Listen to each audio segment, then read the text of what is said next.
మత్తయి సువార్త 14వ అధ్యాయం.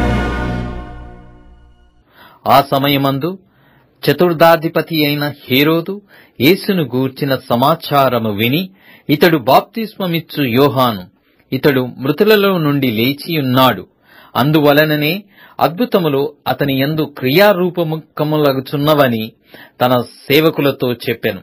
ఏలయనగా, నీవు నీ సోదరుడైన ఫిలిప్పు భార్యయగు హెరోదియను ఉంచుకొనుట న్యాయము కాదని యోహాను చెప్పగా, హేరోదు ఆమె నిమిత్తము యోహానును పట్టుకొని బంధించి చెరసాలలో వేయించియుండెను.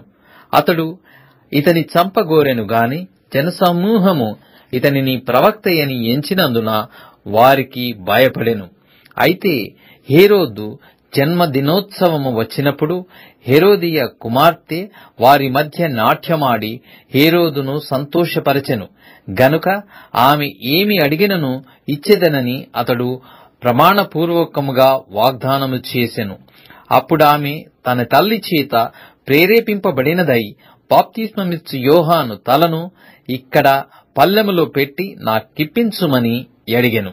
రాజు దుఃఖపడినను తాను చేసిన ప్రమాణము నిమిత్తమును తనతో కూడా భోజనమునకు కూర్చున్న వారి నిమిత్తమును ఈయన ఆజ్ఞాపించి బంట్రౌతులను పంపి చెరసాలలో యోహాను తల గొట్టించెను. వాడతని తల పల్లెములో పెట్టి తెచ్చి ఆ చిన్నదానికిచ్చెను. ఆమె తన తల్లి యొద్దకు దాన్ని తీసుకుని వచ్చెను. అంతటా యోహాను శిష్యులు వచ్చి శవమును ఎత్తుకొని పోయి పాతిపెట్టి యేసునొద్దకు వచ్చి తెలియజేసిరి. యేసు ఆ సంగతి విని దోణి ఎక్కి అక్కడి నుండి అరణ్య ప్రదేశమునకు ఏకాంతముగా వెళ్ళెను. జనసమూహములు ఆ సంగతి విని పట్టణముల నుండి కాలినడకను ఆయన వెంట వెళ్ళిరి. ఆయన వచ్చి ఆ గొప్ప సమూహమును చూచి వారి మీద కనికరపడి వారిలో రోగులైన వారిని స్వస్థపరిచెను. సాయంకాలమైనప్పుడు శిష్యులు ఆయన యొద్దకు వచ్చి, ఇది అరణ్య ప్రదేశము, ఇప్పటికే ప్రొద్దుపోయెను. ఈ జనుల గ్రామములోనికి వెళ్లి భోజన పదార్థములు కొనుక్కొనుటకై వారిని పంపివేయమని చెప్పిరి. యేసు, వారు వెళ్ళనక్కరలేదు, మీరే వారికి భోజనము పెట్టుడని వారితో చెప్పగా, వారు ఇక్కడ ఉన్న మన యొద్ద 5 రొట్టెలను 2 చేపలను తప్ప మరేమీయూ లేదని ఆయనతో చెప్పిరి. అందుకాయన వాటిని నా యొద్దకు తెండని చెప్పి పచ్చిక మీద కూర్చుండుడని జనులకు ఆజ్ఞాపించి ఆ 5 రొట్టెలను 2 చేపలను పట్టుకొని ఆకాశము వైపు కన్నులెత్తి ఆశీర్వదించి ఆ రొట్టెలు విరిచి శిష్యులకిచ్చెను. శిష్యులు జనులకు వడ్డించిరి.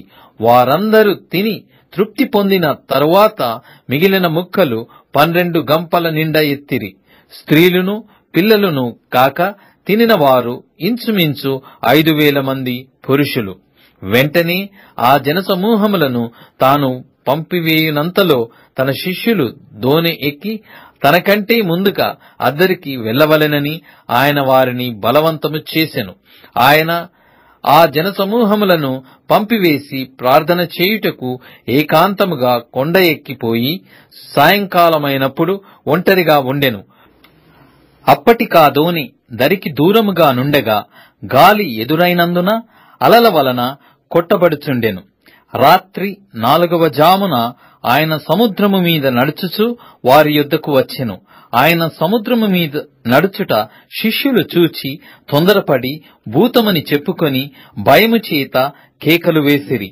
వెంటనే యేసు, ధైర్యము తెచ్చుకొనుడి, నేనే, భయపడకుడని వారితో చెప్పగా, పేతురు, ప్రభువా, నీవే అయితే నీళ్ల మీద నడిచి నీ యొద్దకు వచ్చుటకు నాకు సెలవిమ్మని ఆయనతో అనెను.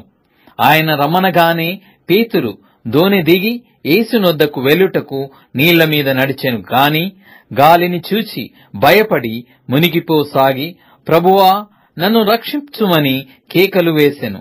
వెంటనే యేసు చేయి చాపి అతని పట్టుకొని, అల్పవిశ్వాసి, ఎందుకు సందేహపడితివని అతనితో చెప్పెను.